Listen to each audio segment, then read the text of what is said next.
Rapaz do céu, tá pensando um trem aqui comigo. Esses ministros do STF devem estar numa raiva desse tal de Luiz Fux, mas não é pouco não, tá? O Fux acabou de fazer de novo. Suspendeu um processo que os ministros do STF estavam doidinhos para julgar logo. É a vingança, né, do Lula sendo concretizada através de um processo no STF. E o Fux agora, né, pegou o processo, tirou o processo das mãos dos ministros do STF e eu tenho certeza que eles ficaram pistolas com isso. Só para te dar uma dica a mais, em Fux we trust. Sabe do que eu tô falando? Sabe não? Então fica aí que eu vou te explicar. Também o caso do Jeffrey Chechini continua dando um revés aí pro ministro Alexandre de Moraes, que agora passa a ser investigado pela OAB.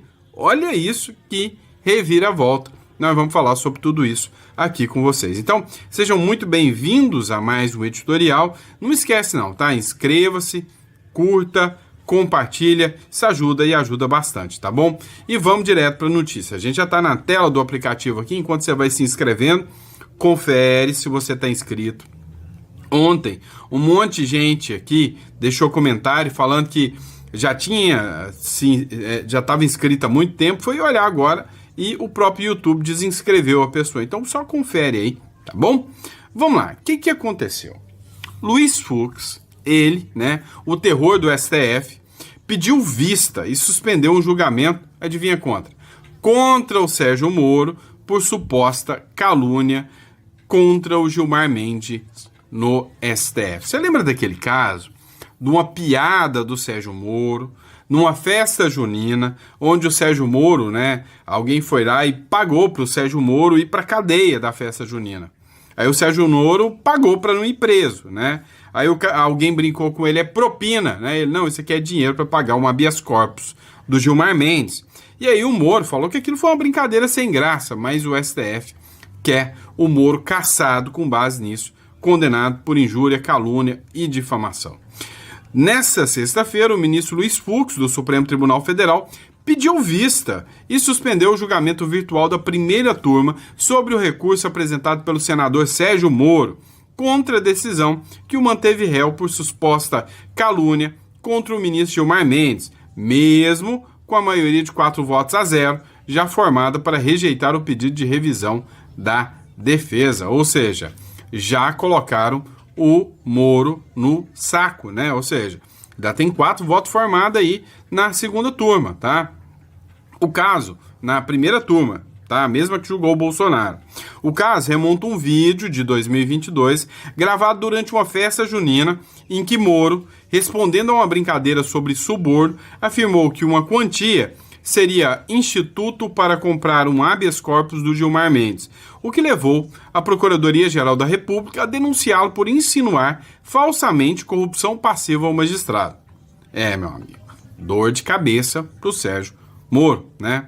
A defesa argumentou que aquilo era uma piada, né?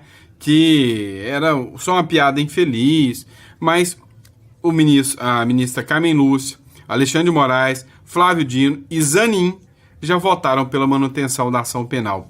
Olha que ironia do destino. Isso é um escárnio com a justiça brasileira.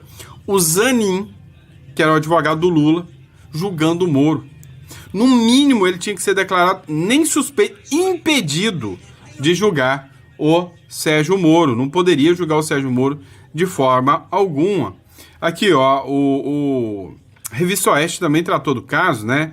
Ó, Fux pede vista e suspende julgamento de Moro por calúnia contra Gilmar Mendes. Meu amigo, o bicho tá pegando, né? Literalmente, tá pegando lá em Brasília.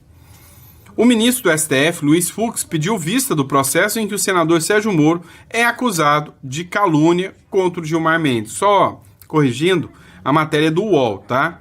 O STF já tinha formado maioria para manter o Moro réu.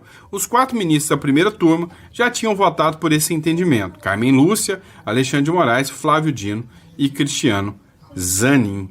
Meu amigo, dor de cabeça aí pro Sérgio Moro, que agora vai ter que se defender, né, do pessoal aí lá do Supremo Tribunal Federal.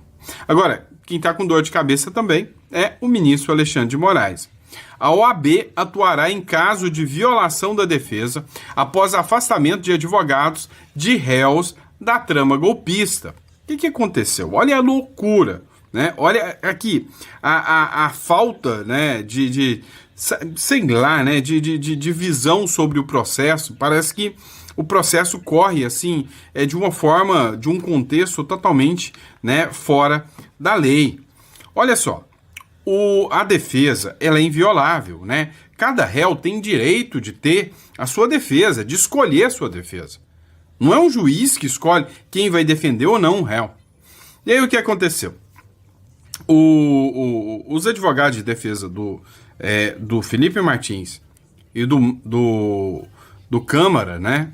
Eles não apresentaram as alegações finais e fizeram uma petição dizendo, olha, a Procuradoria-Geral da República está agindo de forma ilegal, totalmente ilegal. A Procuradoria-Geral da República, ela simplesmente apresentou provas depois, né, que já tinham passado o período de instrução, ou seja, depois que já tinha passado todo o período de defesa, que a parte da defesa poderia se manifestar, a PGR juntou novas provas. Então, essas provas são ilegais, elas maculam o processo. Então, precisamos de mais prazo para poder apreciar essas provas, né? E queríamos que você tirasse essas provas do processo. O Alexandre de Moraes, em vez de analisar o pedido, expulsou os advogados do processo. Destituiu os advogados do processo. Isso nunca existiu no direito brasileiro. Já é considerado autoritário o Alexandre de Moraes, ou seja, o juiz, falar o seguinte, intimar o Felipe Martins, falou, Felipe Martins, seus advogados passaram do prazo, perderam o prazo, não corresponderam, então eu tô te dando prazo para você nomear um novo advogado, e esse novo advogado vai ter que fazer a defesa. Mas não, o cara já escolheu os advogados, não, é defensoria pública e dane-se.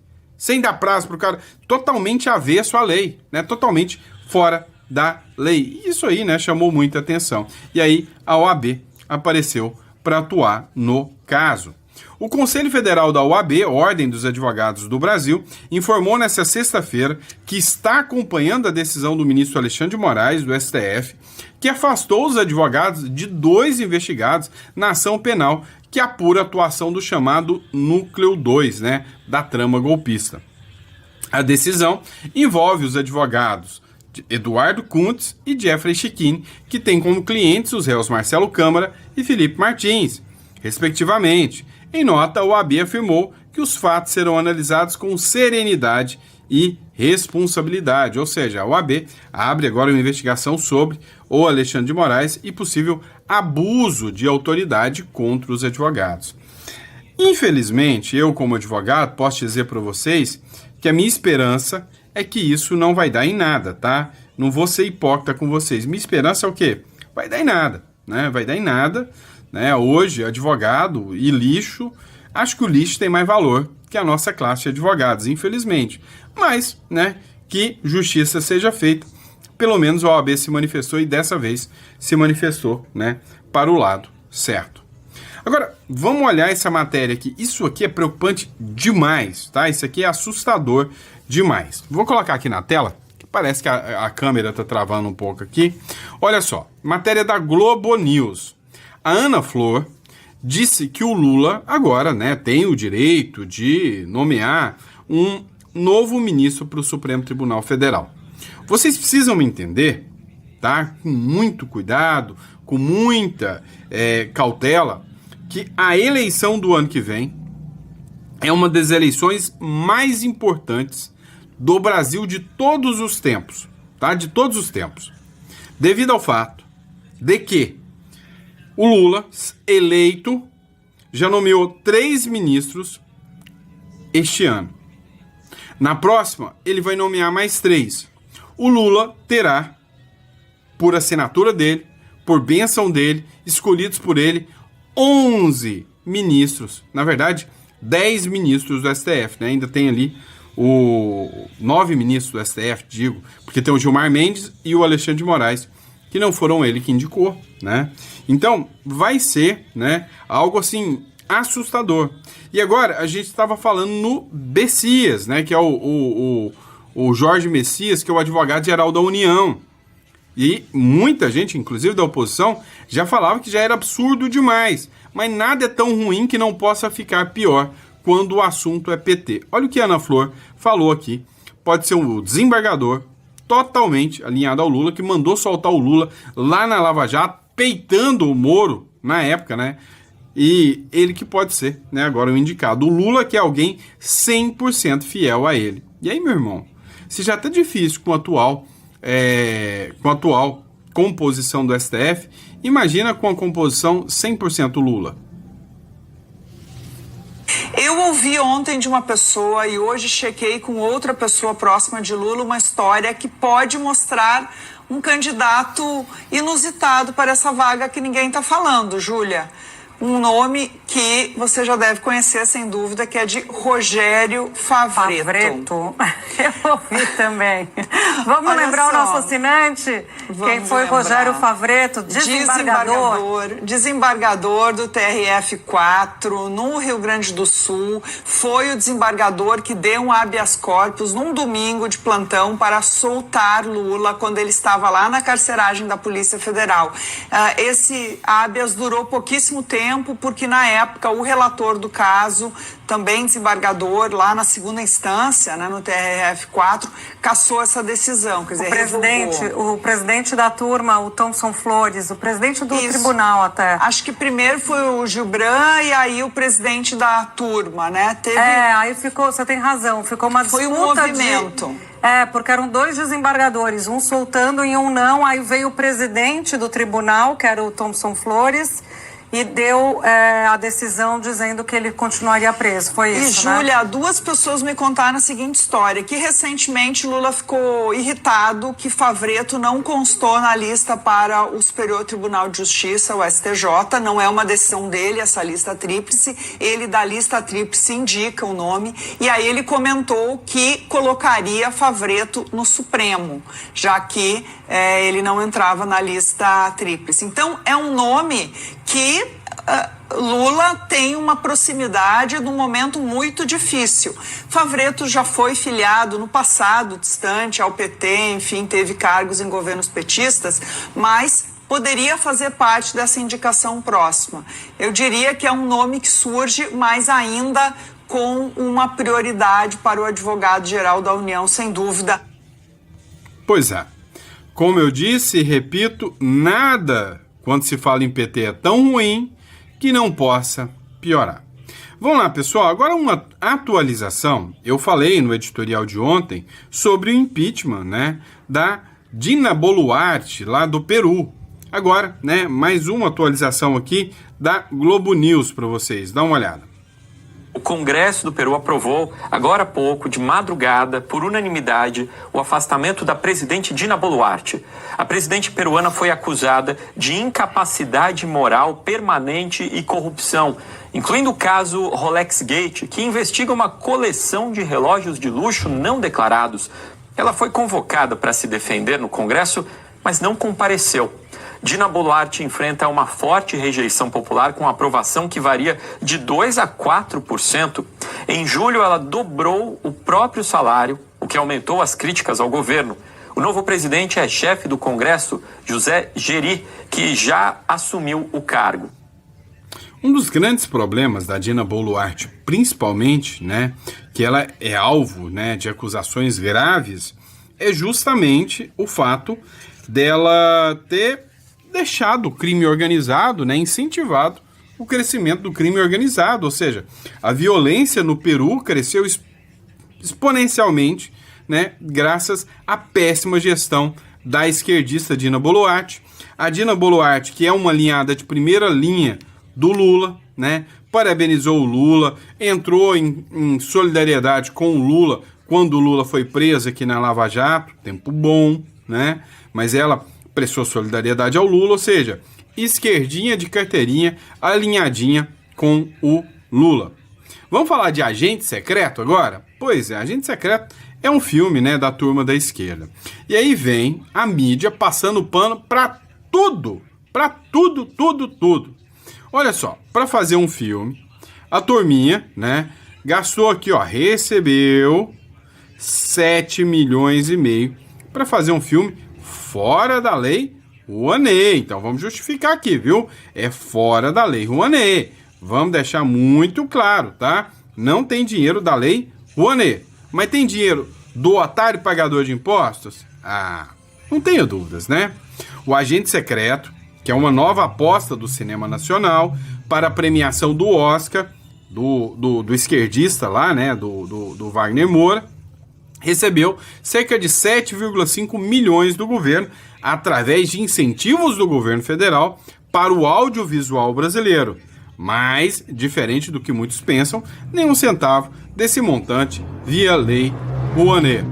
Ó, a pergunta é simples, a questão é simples. Saiu dos impostos? Esse dinheiro tem a ver com o dinheiro público, diga-se, do pagador de impostos? Se sim, tô nem aí se é lei Rouanet, tô nem aí do que quer que seja.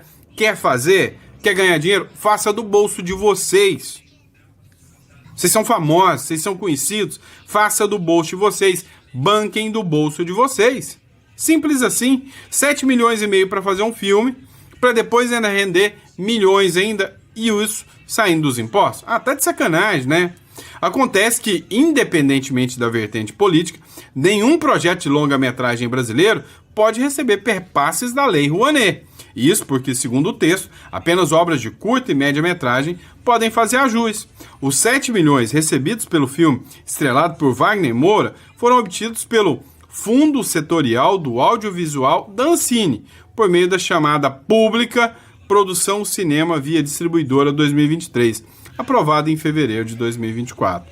Dirigido por Kleber Mendonça, filho, e cotado para ser indicado a 5 categorias no Oscar, o Agente Secreto teve um orçamento de 27 milhões de reais, 7, né, foi de fundos da Ancine. As verbas correspondentes a investimentos da iniciativa privada brasileira, cerca de 5,5 milhões, e incentivos do governo, 7,5 milhões, ou seja, mais do governo do que da iniciativa privada, né? E aí vem da França, da Alemanha, da Holanda, correspondentes a cerca de 14 milhões, né? O pessoal bancando. Se é imposto de francês, holandês e alemão, foda-se, dane-se, que paguem. Mas o dinheiro do brasileiro, que não tem nem saneamento básico, que não tem nem as condições mínimas, isso pra mim chama-se sacanagem, tá? Vamos lá, pessoal. Olha só, o Jason Miller foi lá e criticou muito o resultado de pesquisas aqui no Brasil. Aliado de Donald Trump, reage à pesquisa eleitoral em que Lula lidera. Quem não reage, né? Aí é sacanagem. Quem é que vai acreditar que o Lula ganhe, né? O duro é que, no atual sistema, a chance do Lula ganhar é real. Daquele jeito, né? Você já sabe.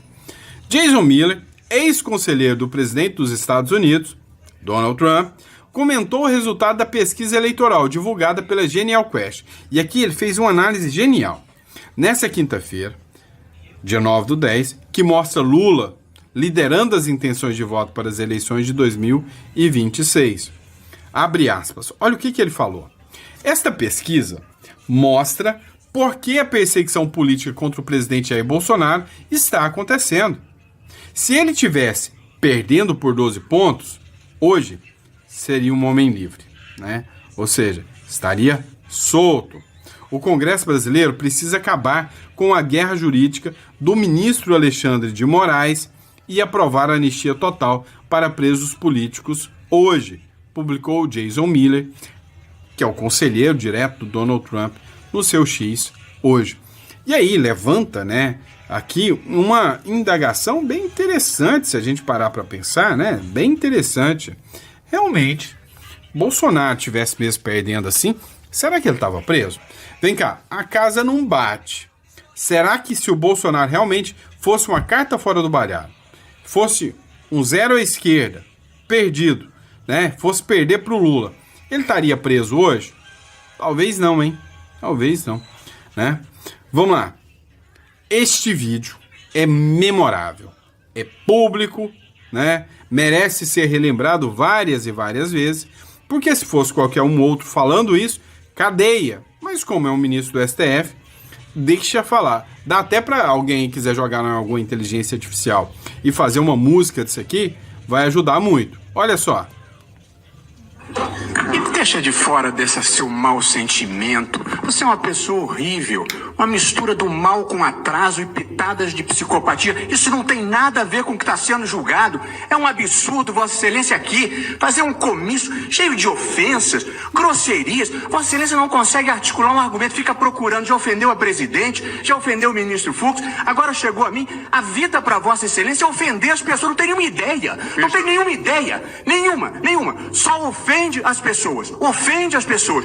Qual é a sua ideia? Qual é a sua proposta? Nenhuma. É bilis, ódio, mau sentimento, mal secreto. É uma coisa horrível. Vossa Excelência nos envergonha. Vossa Excelência é uma desonra para o tribunal. Uma desonra para todos nós. Um temperamento agressivo, grosseiro, rude. É péssimo isso. Vossa Excelência sozinho desmoraliza o tribunal. É muito ruim. É muito penoso para todos nós. Temos que conviver com Vossa Excelência aqui. Não tem ideia, não tem patriotismo, está sempre atrás de algum interesse que não é o da justiça. Uma coisa horrorosa. Uma coisa horrorosa, uma vergonha. Um constrangimento. É muito feio isso. Isso é um Supremo Tribunal Federal. Presidente, eu estou com a palavra e continuo. Presidente, por favor. Estou com a palavra e continuo. Para o voto. Não, eu estou com a palavra e continuo, presidente. Está suspenso ou não está? Está suspensa a sessão. Eu continuo com a palavra, presidente. Eu continuo com a palavra. Presidente, eu vou recomendar ao ministro Barroso que feche o seu escritório. Feche o seu escritório de advocacia. Peça a sessão, dispensa a sessão. Que clima ruim, hein? Que ficou, hein? Isso aqui aconteceu, se eu não me engano, em 2017, né? Mas é para isso que a gente paga internet, né? Para reviver esses momentos memoráveis, né?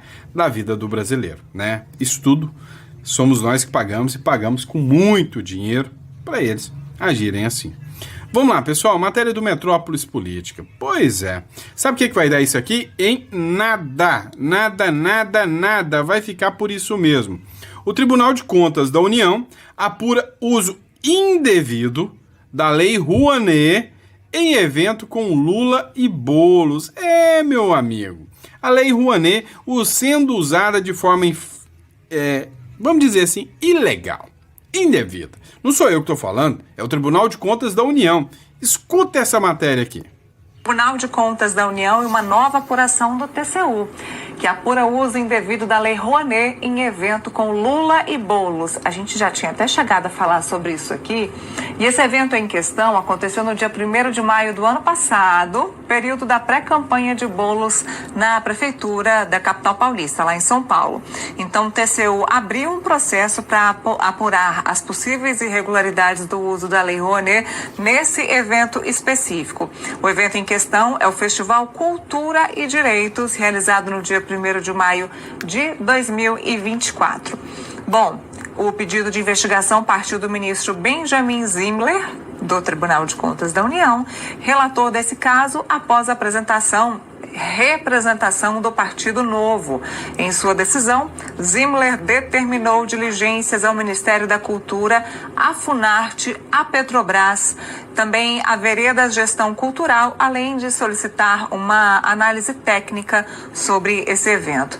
No documento, o ministro afirma que, entre as irregularidades que já foram apontadas, consta suposto desvio de finalidade, porque o evento aprovado era um espetáculo musical voltado ao Dia do Trabalhador, à comemoração do Dia do Trabalhador, e não a um evento político partidário. Tem aí a resposta de todas essas empresas que nós citamos aqui, como, por exemplo, a Petrobras, lá no nosso site metrópolis.com. Lembrando que Boulos estava sendo cotado aí nos bastidores, o nome dele estava sendo ventilado para ser um dos ministros aí da esplanada do ministério do presidente Lula. A conferir, ainda tem um tempinho para que ele possa se tornar ministro. Vamos para Pois é, né? Vocês veem aí que no caso do Lula, o Lula pode, né?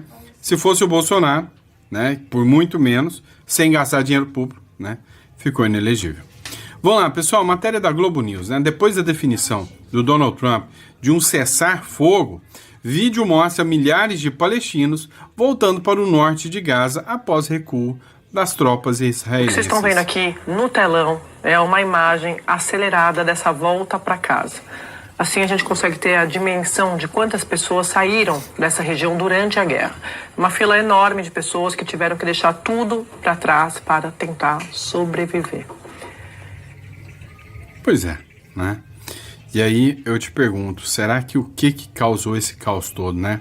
Quem foi lá invadir outro país, né? Matar pessoas, né? Quem foi o responsável por tudo isso, né? Vamos lá. Maduro tá sentindo, tá? Tá sentindo a pancada. Isso aí é fato.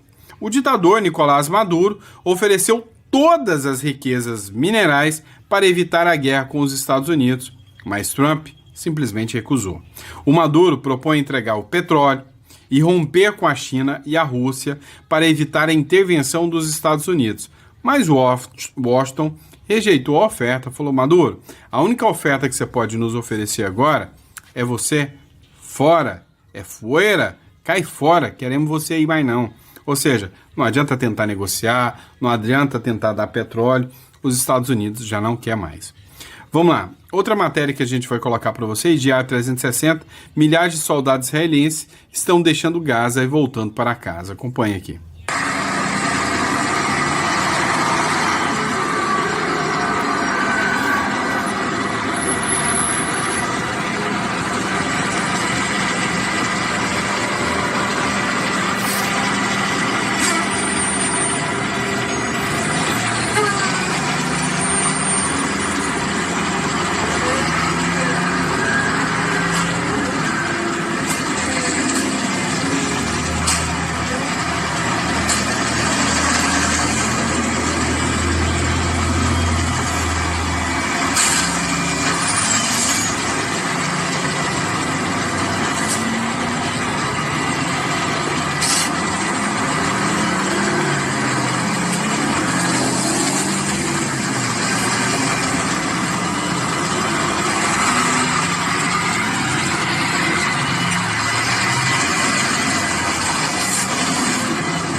Pois é, né, pessoal?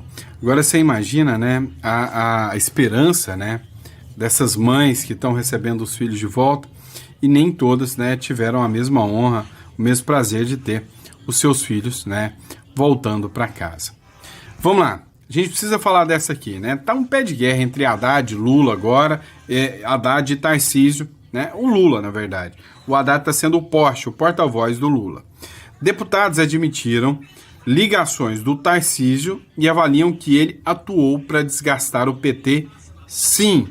Isso aí meio que ficou implícito, né? Todo mundo entendeu que foi a força do Tarcísio com o Centrão, sim, que fez com que a MP, né, 303, que votava ali o aumento de impostos caísse. Então, nessa aqui eu dou todo o mérito pro Tarcísio, parabéns pro Tarcísio.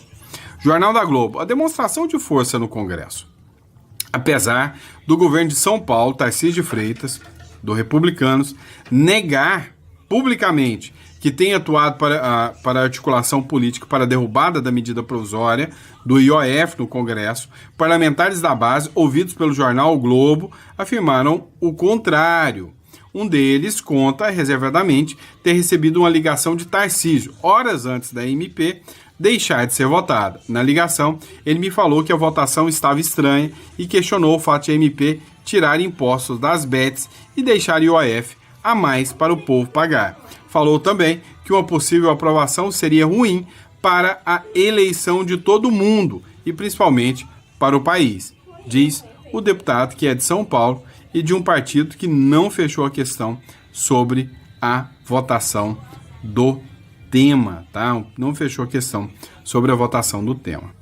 E é isso, pessoal, ó, você que está me acompanhando aqui, ó, entre em contato aqui com a Imigra Mais, o telefone está aqui na tela, 16 993210648, para você que precisa entender, né, qual é a importância de ter uma segunda residência, um plano B, né, talvez até um plano C, entre em contato e agende a sua consulta. Hoje você acha que o seu dinheiro está seguro com o governo atual? Sinceramente, você acha que o seu governo que o seu dinheiro hoje tem tranquilidade com o governo atual? Você acha que você deixar o seu dinheiro, né, nas contas bancárias brasileiras, principalmente você que é empresário, que está sujeito a questões tributárias, sujeito a questões trabalhistas, então, para você, tá, que quer proteger o seu patrimônio, eu recomendo para você entrar em contato e falar sobre o Uruguai, né, esse país lindo que está na foto aqui.